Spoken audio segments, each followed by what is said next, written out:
વડોદરા જિલ્લાના કરજણ ખાતેના વિવેકાનંદ તળાવ ખાતે સ્ટેટ ફાયર સર્વિસ દ્વારા રેસ્ક્યુ ક્રાફ્ટ બોટનું સફળતાપૂર્વક ટેસ્ટિંગ હાથ ધરાયું।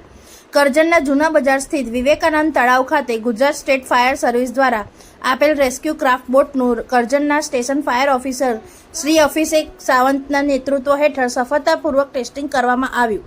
જે રેસ્ક્યુ ક્રાફ્ટ બોટ એક સાથે 2 થી 5 વ્યક્તિઓને બચાવવાની કેપેસિટી ધરાવે છે તેમજ પાણીની અંદર 1 કિલોમીટર સુધી દૂર જઈ રેસ્ક્યુ કરી જીવ બચાવવામાં સક્ષમ હોય છે।